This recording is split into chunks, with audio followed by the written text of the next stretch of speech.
Welcome to PCMC. I'm your host, Mike Bongiorno. I'm joined today once again by the indomitable Vin Forte. Hello. Vin, how are you? I am all ginned up and ready to talk about Windows 95. Today's topic is Windows 95. I believe the first operating system to get an episode of PCMC. Yeah, hopefully not the last. I hope you'll go back and talk about, Windows 3.1 and Windows XP and talk about the Apple II and Commodore 64. All right, hopefully we do. But the Windows 95 I think is important. Well, I'm not somebody who knows a lot about this, and I know you are. So this is an episode where really I'm gonna learn from you. But to me, it's a touchstone. Windows 95. I think there's a demarcation point between the computer being seen as something mystical and ununderstandable and foreign, and then the computer being your friend that's in your house and everybody has one. And I think Windows 95, in some ways, whether it's the reason for that or not, it marks that point off. Yeah, absolutely. Because before, and look, if you really want to get technical, was it that much better than like Windows 3.1? No. It wasn't like there was this giant leap forward, right? And oh my God, Windows 95 just like broke the mold. No, it was the right place. It was the right product in the right place at the right time when computers were getting much more affordable. Right. Windows 95 had a interface that was very easy to use. It again came out at a time when people were getting online, when they were finally sort of understanding what that meant. Right. And it wasn't about having to log into a server, like go on a bulletin board network just to, find other people to talk to and get files. No, like this was the era of, people finally on a large scale, right, putting these GUIs, these graphical user interfaces on top of the guts, before. Right. It became user-friendly. Right. It became user-friendly. And again, people can snark and Apple people can be like, well, Apple had a great GUI back in 1987. And it's like, yeah, and you know what Apple also didn't have? A great marketing campaign. Right. Like Windows 95 right. had this amazing marketing campaign. Start me up. Yeah, start me up, and it was very pop culture heavy, and they just made a big deal out of this is the next big step. Whereas, like but it's not the scary. Apple commercials, that's the thing. It's not scary, right? It's not. You don't have to be an egghead to understand it. This is This is going to be as comfortable in your home as your sofa is or your toaster is. That's all. We're not here to scare you. We're not here to revolutionize you. We're here to help you. This is going to be easy. It's going to be fun.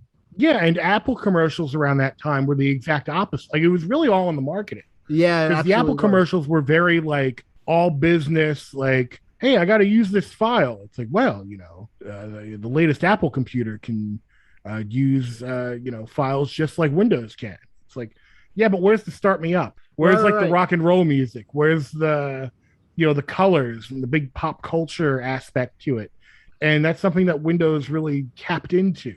I mean, one of the big things that were new to a lot of people at that point was having, to a large extent, full motion video on a lot of these machines. Yes. I remember, and a lot of people remember, one of the things that came with Windows 95 sort of as a demo was the music video for Weezer's Buddy Holly. Oh, wow. I did not remember that. Yeah, if you go into the video files, which is interesting That's fascinating because that video itself is a digital creation that transcends time and space, right? Because it's taking footage It's from in the Happy Days. 70s. It's footage from the 70s that's meant to look like the 50s.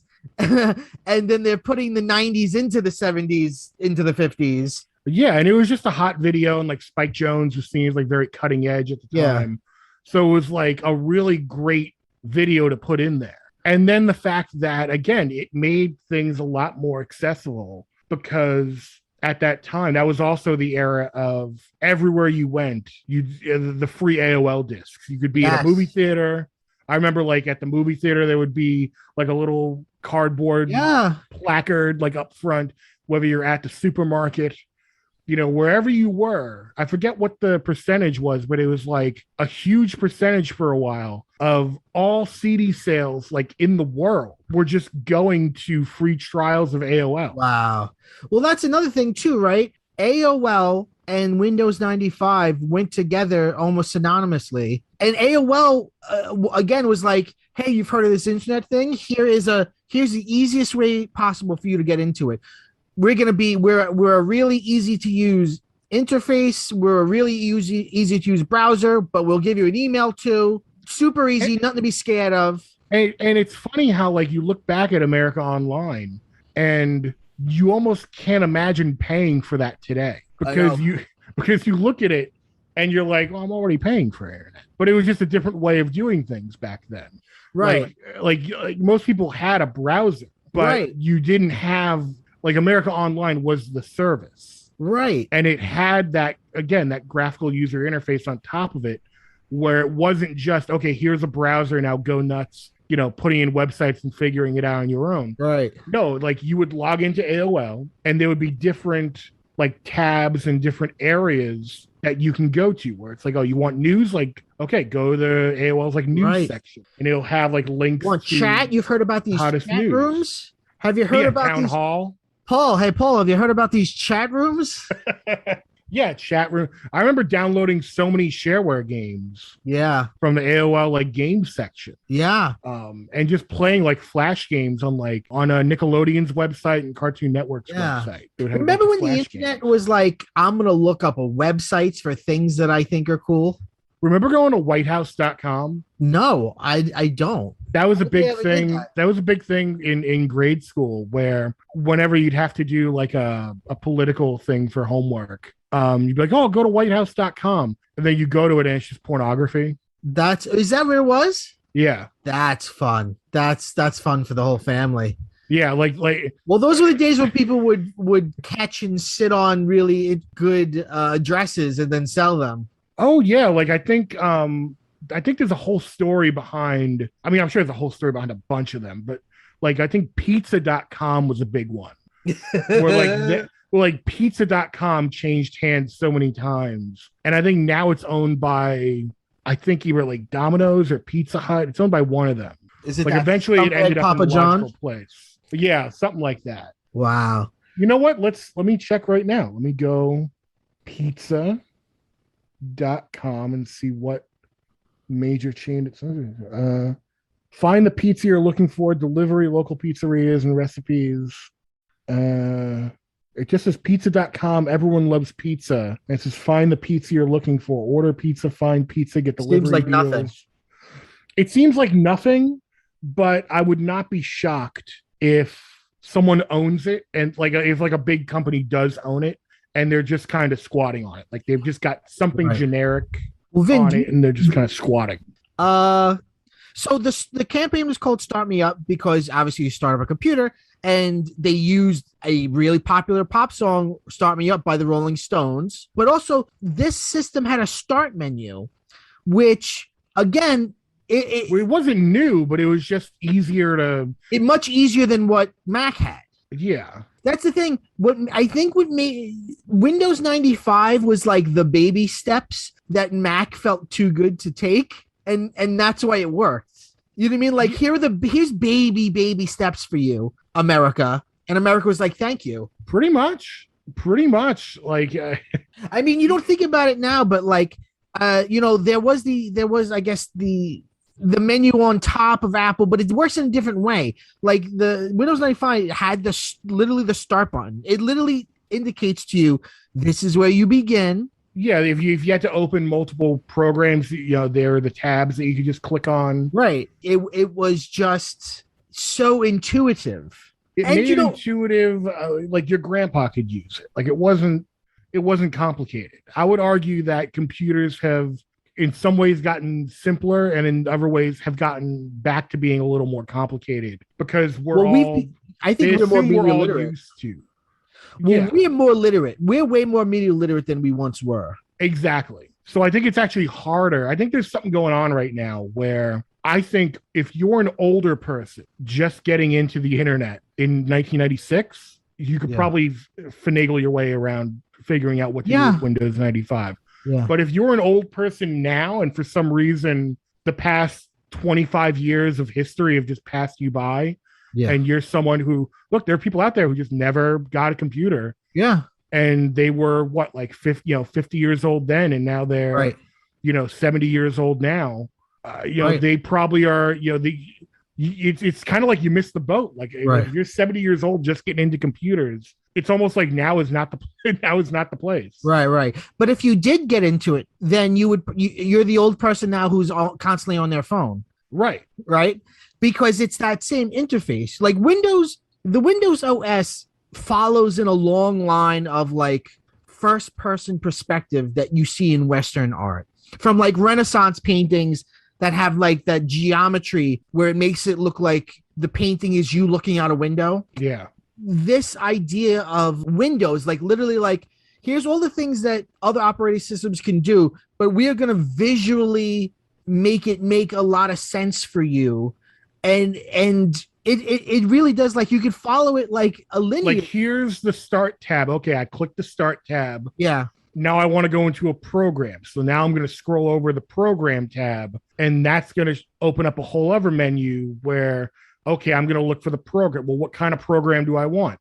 Okay, well, like I want idea of like I can like when you look at your desktop, like I can click on like a window, like I can click on something and it'll bring me into that thing.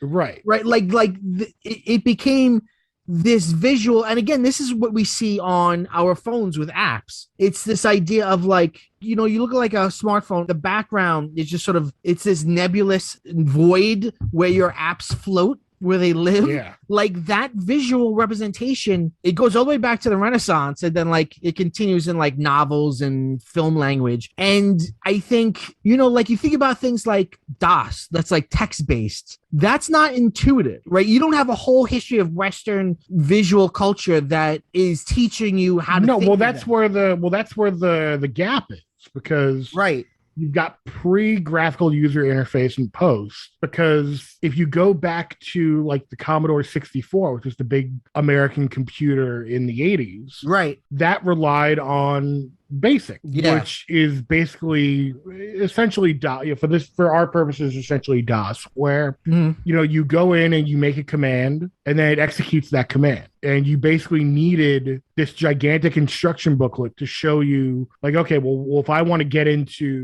my banking program, so how do I do that? Okay, well I gotta do C:/ program. You had to learn its language. It spoke a language that you had to learn. It was an investment. You had to invest the time. And look, you'll pick it up, do it enough times, like you're going to get it. And, God bless the people who were able to do it back then. But it was an investment. Like you needed to sort of get your hands dirty and really say, like, I'm going to figure out how to use it. Whereas in Windows 95, it's just like, okay, how do I get into even if you didn't know how to get into, let's say, your banking software, Microsoft Word, you at least knew that there was a program you could open up and you could type in, like you could search, like, okay, Excel, and that would bring up Excel. Mm-hmm.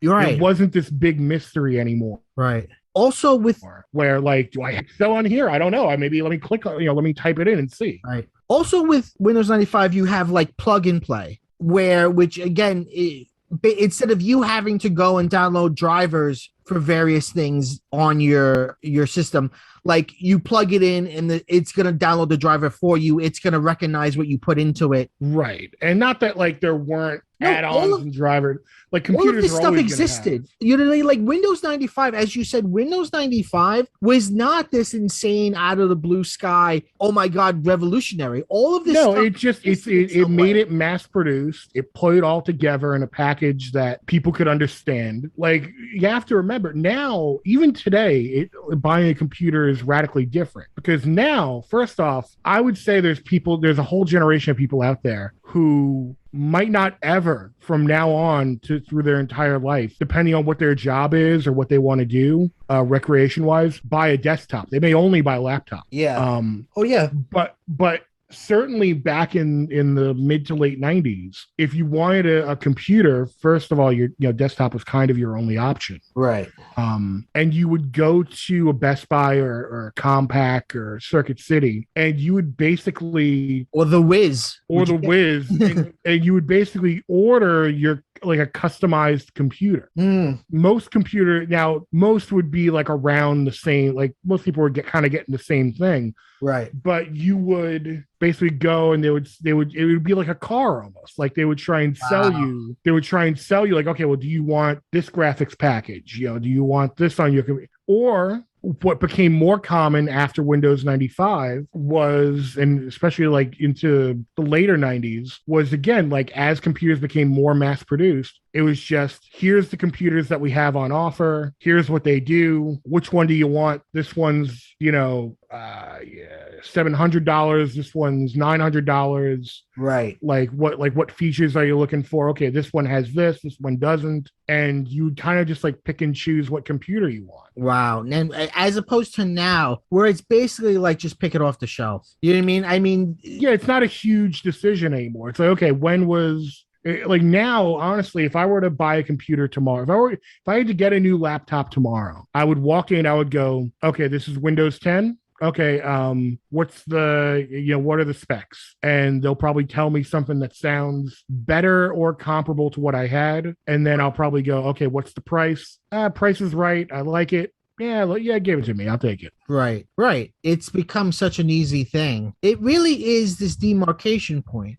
Because I was thinking about this the other day. Let's talk about the representation of computers in media and pop culture pre-Windows 95. In movies that took movies and TV, pop culture before like Windows 95, computers were represented as mystical, as in some ways magical. Like Clarissa explains it all. She could use her computer to do all sorts of amazing things. Cher from Clueless can use her computer to be a virtual closet for her. The idea was like no one knew what the word hacker meant, but it was all over. And basically just to be good at computers, you were a hacker. Like in the first Jurassic Park, the little girl calls herself a hacker because she's good at computer. Yeah, she can sign into AOL. Right. And she's a hacker. Or look at like what Ferris Bueller does with his computer. He breaks into his school's database and erases all of his absences. I'll give you a better Matthew Broderick example, War Games. Yeah. Where it's like this guy's starting a global thermonuclear war. Right. It's science, but because you don't understand it, it might as well be magic. I mean, look at Weird Science. They create a woman and then lightning strikes the computer and just makes one. Yeah. There you go. It was magic. It was this magic box that you didn't quite understand and was scary. And, you could do anything with, kind of, even though you couldn't. And it went from that to being like, your friend. It's funny when you look back at these things and I like think about the first vacation movie where Chevy Chase is trying to show his kids the itinerary on the computer, but they use some sort of a video game thing to like they start eating what he wrote and he's like, get out of there. And it's like, what sense does that make? What's going on? Yeah, what? It's computers. Also, around that time, it was interesting to see computer games sort Yeah. of come up, Yeah. because that was a time where you were starting to see like the real pretentious like PC master race Yeah. thing, where it's like, well, you could get the version on PS1, but if you want the real version, you gotta get it on a computer where it I looks remember I better. had the Beavis and Butthead game both on PC and Super Nintendo, and they were different. The PC game had it looked better and it was cruder. Yeah, but also a lot of times, like plugging in a controller into your computer was not necessarily in vogue at that time, which I never quite understood. So a lot of games still had you using like the keyboard or the mouse, Yeah. and that I didn't like. But it was Oh, right, right. also, Especially if you were a console person. especially if you're a console person, and it felt like computer games had their own ecosystem, their own vibe to them. Like I would get like honestly, the place I would buy computer games the most was not at a Funko Land or Electronics Boutique, even though those places did sell like a limited amount of computer games. It would be at Costco, because when you walk into Costco or BJ's, Right. they would have the computer section up front. So you'd have these long rows of computer games. And it would always be interesting because I would never, unlike console games where, I bought I bought Right. Nintendo Power, I bought Electronic Gaming Monthly. Like I knew what games roughly were kind of coming out and what to expect. Computer games were just a whole different world where Right. they also weren't shy about pumping out sequels. So you would see Right. oh, here's a Mech Warrior 6. It's like, what, they made five of these before this? Like where, like you would see like all these games that were in different states of being, in different like sequels. Computer games would do expansion packs or Right. expansion sets instead of just making you wait for a new game a lot of the time, which is something that console Right. games didn't do. Right, right. Here's your question.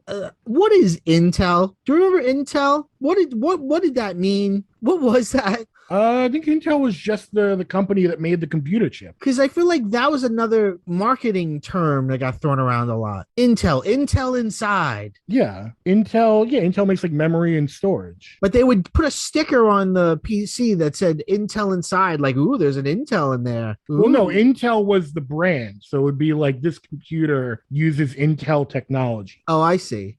Yeah, Intel makes microprocessors for computers. So, you would see them in like HP and Dell. Remember and Dell? Yeah, That they was make another. like the motherboard chipsets. So that's why, like, in most of the core models of computers that you would buy, you would see like they would make a big deal about, like you said, the campaign was Intel inside. Like, hey, Right. don't buy a computer that doesn't have Intel microchips. Buy the one that you can trust that Right. does. Remember, dude, you're getting a Dell? Yeah, and then that guy completely derailed his career by just smoking weed, which I don't think is something that would happen today. I didn't realize that happened. Oh Isn't yeah, it like funny that he got was caught like smoking weed, and that was like the end of they had to cancel him. That he got canceled boy. because of that. early cancellation? Yeah. But it wasn't that was a marketing campaign too. Dude, you're getting a Dell. And was Dell the ones where their boxes would look like cows? Do you remember there was some where the package that it came in to your house like literally looked like cows? They were white with like I think that might have been HP. Let me double check. Dude, you're getting a Dell. I mean, the fact he said dude, you knew he was a potster. Right. Was it Dell that had the cow print? Yeah, Dell had the cow box. Yeah. Oh no. No, it was Dell Gateway. Oh, okay. It's amazing. Yeah, it would show up at your house in a big stupid cow box. Marketing must have been like shooting fish in a barrel when you got a product that people don't really understand. Because it's like snake oil. Like it could be like, hey, this has got whatever in it, and you're like, whoa, okay. It comes in a cow box. I'll get that. Yeah, that's kitschy. Well, the late 90s, I mean, we could do a whole episode on just this, but like kitschy marketing was the name of the game in the 90s. Oh, yeah. Like the amount of mascots and commercials that became pop culture like icons unto themselves. Right. Like, remember the puppet for like pets.com? Yes. Like the stupid hand puppet. Like, and then the hand the puppet Taco Bell Chihuahua. I was just thinking the Taco Bell Chihuahua, but like that pets.com hand puppet would show up on like TV shows. and like interview But was that shows. the one that was basically like a ripoff of Triumph the Insult comic? Kinda. I think it was played by Michael Ian Black, Nah, if I that recall. that tracks. But yeah, the Taco Bell Chihuahua is a great example. You Another know? one that had like Yeah. a lot of intrigue behind it, shockingly enough, was the Six Flags dancing guy. Oh yeah, the dancing old man. Because like people would just make up their own rumors. Like I remember the rumor with like the dancing man was like, oh, it's really a celebrity under all that prosthetic. Why would that be? Yeah, like oh, next week the dancing man's gonna appear on the View and reveal himself to be Judge Mills Lane. Kiefer Sutherland. It's like, why that? It's gonna be Judge Mills Lane. Oh God, Judge Mills Lane, Yeah, the glut of fucking court shows. I know. Judge Joe Brown, Judge Mills Lane, the People's Court, Judge Judy, Judge Joe. Yeah, I said Judge Joe Brown. Yeah. Divorce Court. Yeah. There's still a lot of them on. There's There's one still a that, lot of them. My favorite was a very short-lived one called Moral Court. I don't know if you remember this, where no, basically the judge would. I mean, the judge would act as a judge, but right. like they would basically make a moral ruling on your case. Like, oh, this person was acting in good faith, or like, I believe this person's lying, and you would get like a certain amount of money based on how truthful the judge thinks like you're being. So that's weird. Very weird. But going back to marketing campaigns, a big turning point for Mac was Mac versus PC with John Hodgman as PC and young cool Justin Long. And now Justin Long here, that fucking traitor, he recently flipped. What is he doing now? He's doing a PC ad. Get the fuck out of here. He did it. He's like the Can you hear me Can now? you hear me guy? now guy who does sprint ads now. Wow. Oh, that's weird that like these marketing icons are like like swapping teams. Yeah. Like I Hey, didn't know you whatever. could do that. What happened to that Jared from Subway? What's he up to? Ooh.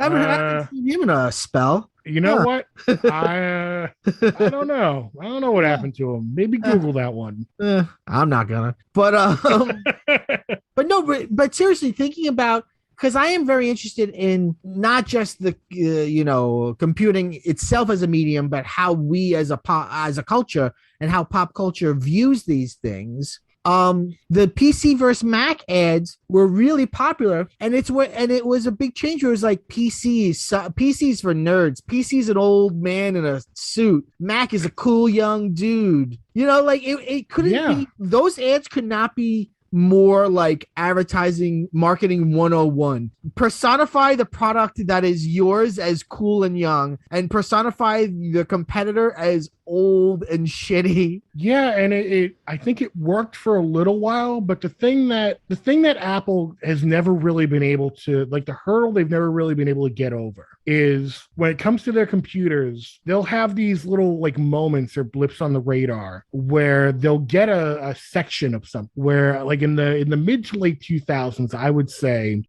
they won the college war, I would say, where if you, and because that's when I was in college, and basically like you needed a Mac. Like a Mac was like the thing. Yeah. Like everyone, like if you wanted to do anything creative, you had to have a Mac. Everyone was using it. That was like the standard that your professors were using. It just like, even if you didn't like Mac products, like you needed to have one.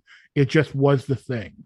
Right. But the thing that would happen with Apple is you wait a couple years, and now all of a sudden everyone else catches up. And once everyone else catches up, Apple's game of, oh, pay us $2,000 for this MacBook, that doesn't work anymore. Because then all of a sudden it's like, okay, do I get this $2,000 MacBook, or do I get this $400 laptop from, HP or Dell that can basically at this point do everything I need it to? Right. And yeah, it may not have every single feature that the Mac would have, but it's got everything that I need. But Mac itself is still like a cult. I mean, they just had their event where they announced the new phone and the new laptops, and people line up for this shit still. Like it does have a avid fan base. I mean, they still pack in those stickers, which was something they did really early on as a way of like getting you to feel like you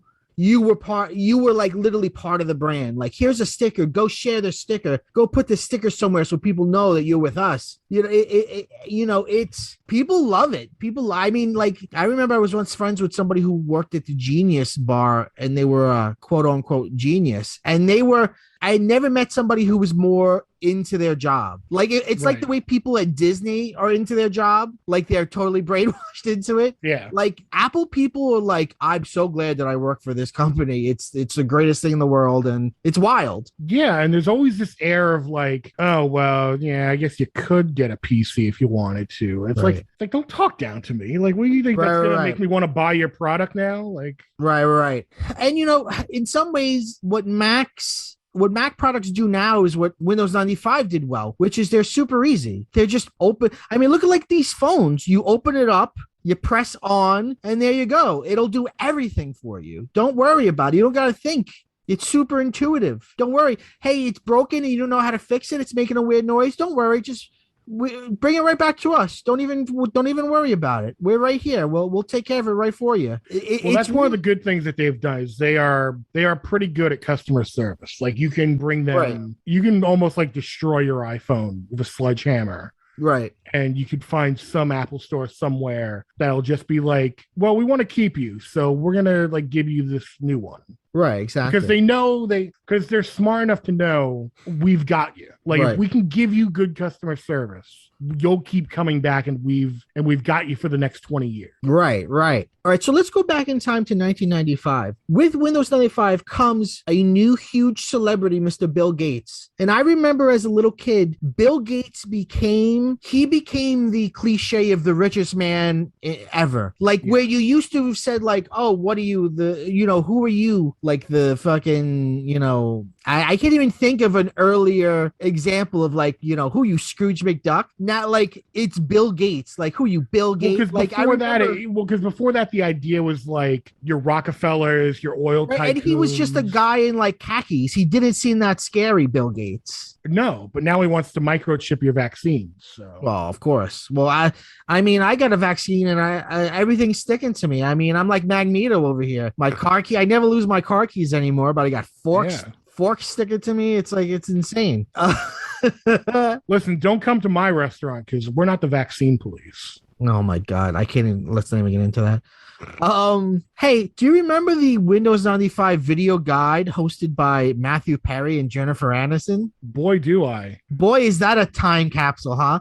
Somehow, like, you can watch that and watch The Great Train Robbery from 1903, and somehow The Great Train Robbery feels less dated. Yeah, that training video was a lot of them trying to explain what it's interesting. Windows 95 was, but then like people it's one of those types of videos where they'd start explaining it and you'd kind of be like, okay, I get it. And then some rube would jump in who was like a wacky, like they would do the wacky neighbor thing. Right. Where you would have all these characters jumping in and like there'd be like a surfer dude jumping, be like, I'm going to tell you how you can surf the information superhighway. But it was all this thing of it's easy. Because I don't know. I don't remember about Matt Perry, but I know Jennifer Aniston, her character in it, and she's playing herself, but her character in it is, I don't know, aren't computers hard and scary? And it was all like, no, I'm dummy. Just a girl. Look how easy it is. Like, that's basically it. And you got to understand, 1995, that's like getting the Beatles to be in your video.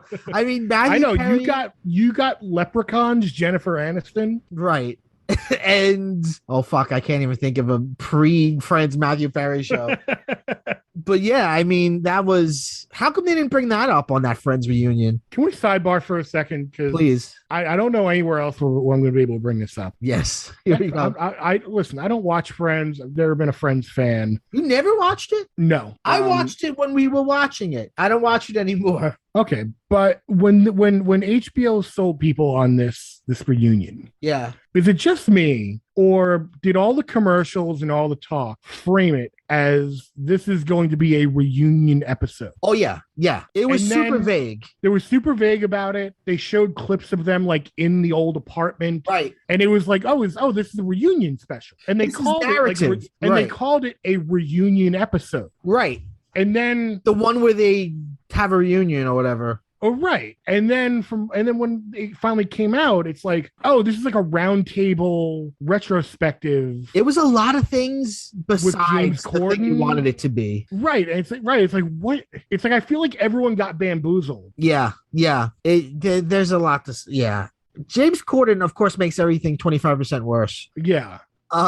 So him being there is unpleasant. And then it was a round table, but then there's also like staged documentary footage of them like walking on the sets. But then they did that thing I really hate where they try and talk about the show as if it was something bigger than just a TV show that everyone liked. Like even in the trailers and the commercials, Right. you hear James Corden say things like, "It's really like you were our friend." Right. And it's like, listen, I get there's people that are depressed out there. I get that there's people who it's the same thing I used to, talk about when people talk about like, listening to sports talk radio or listening to late night radio, where it's like, if you've got nothing else, these are kind of like your friends that you're listening to in the middle of the night that are keeping you sane. But to advertise this show on these were our friends, Yeah.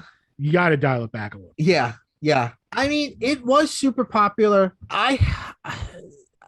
I'm a little older than you, so I remember the fanaticism of it. I mean, they were on the cover of the Rolling Stone, which is like not what other sitcom ever did that except Seinfeld, right? Yeah, Seinfeld. I don't know. I feel like a lot of sitcoms probably. Right. It's both. It's right It and was wrong. a big deal, but Like it was a big deal, but also it's not that good. Like it's not there. Like the quality is not really there, and also like half of it's pretty bad. Like it got bad in the middle and sort of just stayed bad until it puttered out. and then they did Joey. Yeah. Anyway, Joey. He was not involved. Do you think they asked all six to be on the Windows video? Or they were just like, nah, let's just get the funny one and the really pretty one. That's all we can afford. I was gonna say, I think there was probably a money issue at play where it's like, let's get two of them. Let's get the two who we perceive as the two popular ones. There could have been a contractual thing that was like, you can't all six do something together. Oh, that's like a good example of that is I was just yesterday I was looking up this kind of ties back into computer games. There's an X-Files game for PC and PS1 that was made at like the height of the show in the late 90s. Uh-huh. And it's like a full motion video point and click game. And it cost $6 million to make. Whoa. But here's the thing. You don't play as Mulder and Scully. You play as like whatever no-name detective. But Mulder and Scully are in it. They did film scenes, but for whatever contractual reason, they don't talk. So they only have a couple scenes. And it's them like going into it, like the opening scene is like them investigating something. Wait, they and, don't like, talk to each other, or they don't? They don't talk to anything? each other. They don't say any word. Oh, they it's like the scenes they're in might as well be a silent movie. Wow. Like That like is there's like the wild. opening scene is like they walk into like a barn and like Mulder's like instead of talking he like points to something and they go like investigate it. Oh my And then God. like the police show up and like the cops show up and they like instead of yelling like hide, they just like both jump off the screen. Like it's very weird. That's super bizarre, man. Hey, did you ever play Muppets Inside? It was a Muppets CD-ROM game. I feel like I did. This is ringing such a bell. Because it was one of these games that did that thing where like Oh yes, they where it was like invaded your computer, like you see them break through your desktop. yes. Like they play Yes. with your icons, and you're like, whoa, it's like they're inside my computer. I loved it. It was fucking incredible. That was 1990. Shit, what year was that?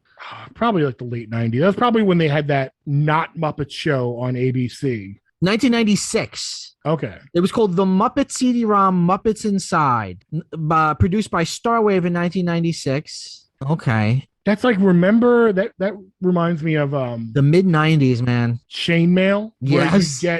where you get mail passed to you from like an aunt and it would just be like everyone would be CC'd on it. And it'd be like, send this to 10 friends and you'll see Ronald McDonald murder the Taco Bell dog on your desktop. Yeah. Like, well, I want to see that. Well, I'm going to send this to my uncle. And like just like little corny things like that. Like I remember my grandpa sent me one back in the late 90s where it was like, hey, I got you this free drink holder. And then you would like hit a button and it would open up your CD tray. Oh, okay. Oh, how clever.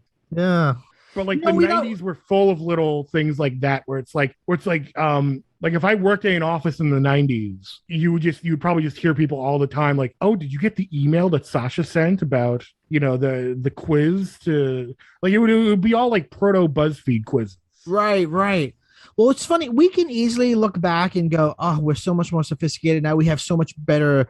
No, we're We not. have so much greater literacy now." But no, we have people now that think vaccines have chips in them and think that the world is flat. Clearly, we haven't evolved very much at all. No, no. I've always, and you've heard me say this, I've probably even say it on this podcast multiple times. Mel But Gibson got a bad rap. you bet. Go rent Apocalypto, give him your money. But Rent the beaver. Go on. God, the beaver. Vin's always saying Yeah, I'm always telling you to go rent the beaver. that. But technology, because people like to say, "Oh, well, we're dumber than we've ever been," and it's like, no. What the internet and computers have done is they've widened the gap. So the people who, let's say 30 years ago, would have been seen as smart, now they're like super smart because they've got computers and they can access information. And like, if you want to know something, they're going to be the person to go online and look things up and absorb things like a sponge. The same person 30 years ago that would have been perceived as dumb is going to be even dumber now because they're going to use computers in the opposite way and accept false information. They're going to use it to just confirm their own biases. Well, they're going to use it as entertainment and not as a balanced sort of entertainment and information machine. The way that it's not that people are going to be smarter or dumber. It's that the gap is going to be even wider. The way I always thought about it was that in some ways, the internet is like the printing press. Both are huge revolutionary things, and they both change information. Whereas pre-printing press, the problem of information was not enough information. But now the problem of information is too much. So, and also people talk about, well, alternative facts, and does a fact mean anything? In many ways, the idea of a fact, a verifiable piece of truth, is less meaningful now because there's just so much data. It's all just data. It's all just information. So you're right. I could be somebody who spends all my time going down these weird rabbit holes and filling my brain with nonsense. And I'm going to, corner you in a party and tell you about how like jet fuel can't burn steel. And I'm going to explain to you how Hillary Clinton killed babies, and it's just like is this worse or better than people that couldn't read pre-printing press? Like just people that just show, like your job in the town was to just like do whatever and you couldn't read, and like what's better, like what's worse, like actual ignorance or people who are ignorant but think they're smart and just believe nothing but nonsense? Exactly. I don't know the answer. I mean, to think in the 21st century there are people out there that think the world is flat, that's a failure we all have to take. You know what I mean? We fucked up somewhere. Right, we really screwed up. It's crazy. It's crazy. And another thing there, and I've only done a little bit of reading on this, but there's some studies that suggest that we're remembering things less because we know where to find them. It's like we used to. The idea is we used to be better at remembering information, and now we are like people used to be able to remember everyone's phone number. Like now, if I asked you, can you tell me all your friends' phone numbers? You'd have no fucking idea. You know what I mean? Knowing where to knowing where to go in terms of without if I don't have a GPS. Right, exactly. So that's the thing. So it's crazy because like right now I can say, hey, what year did the toaster get invented? And we can find that answer in a fucking second, which is itself a miracle. Yeah. But at the same time, will I remember that answer tomorrow? I don't know. Probably not. Yeah. But by the way, to wrap it up, let's talk a little bit about our personal experience. Did you have a PC with Windows 95? Did you have a PC before that? What was your favorite story? We had a PC before that, and then pretty soon after, when Windows 95 came out, like we upgraded, and that was like the big deal, like we've been talking about, where the computer we had before Windows 95. It literally wasn't even on a table. It was on a floor in the corner of the living room. Oh, okay. It was a small computer, and it was almost like we didn't know like what to do. It's almost like we didn't know what to do with this thing. Right. So it was like, it'll just go in the corner. And like whenever we would use it, we would just sort of like lay stomach down in the corner Wow. and Yeah. just like, go on the computer. Because again, there wasn't a ton to do. I don't think at that point we had AOL. There probably So it was just wasn't a something that whole we would market. turn on. Right. It was There just wasn't like, oh, dad would use it to do taxes or whatever. You then use it for Lotus Notes. there became a whole market of PC tables, cheap, made at Staples or made at IKEA, that Yeah. like can hold your PC in one area, then your legs went in the other, and then here's where the monitor goes. If Right. you're going early enough, there probably weren't those things. No, and yeah, again, because like once we got Windows 95, it was again like kind of off to the races. Like, Yeah. and again, going back to the simple pleasures of Windows 95, it's funny what constitutes humor, Yeah. I guess.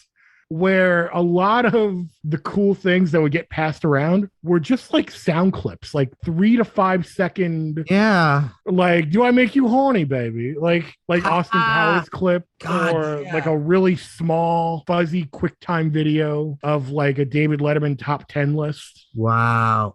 You're like blowing my mind with memories. When I was a kid, me and my friends were super into the Halloween movies. This is the 90s. So like we would go on these fan sites and we download these waves of just dialogue, just sounds from the Halloween movies. Yeah.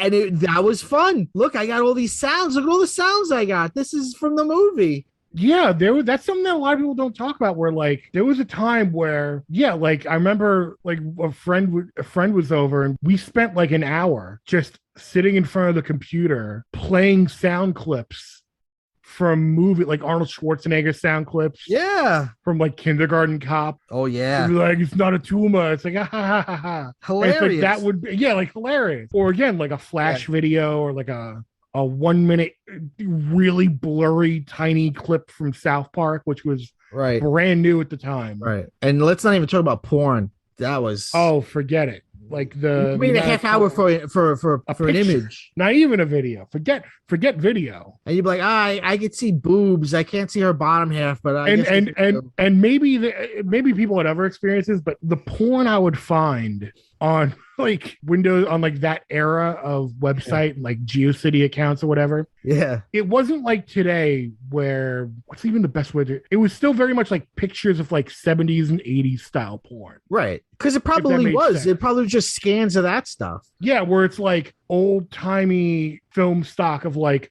someone in a maid outfit. Right. Everyone's got pubic hair. Yeah, like it wasn't like your modern porn where it's all glossy and there were different. Yeah. Honestly, like there were like, now people accept like, oh, people can be bigger, people can be thick. But like back then, if you were looking up porn, it kind of was a lot of it that you would stumble upon was the more like traditional of the time. Yeah. Like, here's a blonde lady. Like, here's right. A lot of that is like Playboy stuff. Yeah, exactly. I remember it took me 24 hours to download the trailer to Star Wars Episode 1, The Phantom Menace. And I would get like a second of time and I would just watch it and go, oh God, I got a new second. Oh boy. Yeah. Oh yeah. You go out and you'd come back and you'd be like, oh man, I got 15 seconds more of this trailer. I guess why it still burned into my head is like the very beginning of that trailer where it's just, you hear the music and you see like a dark swampy area and you see like one of the Gungans walking into frame. And like, I must have seen that image more than anything else in Star Wars. You kids don't know how good you have it. Do you know what was really sad? Do you remember? And this was part of AOL. It was part of AIM, where if you didn't have anyone to talk to, you could talk to basically like robots. Yes. And yes, they had different bots based off of like pop culture. So again, you could. It was popular around the time. Yeah, you could talk to like an Austin Powers bot. You could talk to like Morpheus from the Matrix. Because you were like, because it was like, it felt like AI to you. You were like, oh my God, it's not a living thing, but it's talking to me. This is crazy. Right. It was like trying to talk to Dr. Spatzo. Yeah. Well, this has been a wonderful walk down memory lane. Vin, thank you so much for being here. Yeah, it was my pleasure. Everyone, go out and try AOL. I think you'll love it. Oh, what was your A name? Oh my God. My very first one was LT Saber. Lieutenant Saber. No, like light. Oh, lightsaber. Okay. because I like Star Wars and I'm 12. I still have my AOL email. I never got Really? rid of it, and I've had it my whole life. I still have it. And I people went stopped from using it around college was the last time I really like used it for anything. And then now it's just, I'm sure it's full of spam and right. malware and shit now. I just stuck. I mean, I have Gmail. I've had various Gmails, and job emails, but I've just stuck with it. And I've had it so long that it went from people making fun of, oh my God, you have an AOL, to lately now people will be impressed like it's vinyl. Like Wow. when I tell people now, they're like, whoa, cool. Like I've gone around. That's wild. And I'm also at a point where it's like, I've had it so long now, I kind of want to see how long I could do it. Right. Like I've literally had it, God, since like over 20 years. My At first. at one point, I paid for it. Right. Now you don't pay for it. No, fuck no. Oh wow. So anyway, what was your first screen name? I think it was Lego Vinny something. I love it. Because I was into Legos and I was like, oh, make a Lego Vinny. Like, that's how you did it. And then they'd be like, no, that's taken. You'd be like, really? Someone else thought of that? Like, oh yeah, exactly. And then you have to put a number at the end. yeah. All right. This is PCMC. I'm Mike Majono. I was joined today by Vin Forte. Vin, thank you so much for being here. We end every episode by saying, Go bye-bye.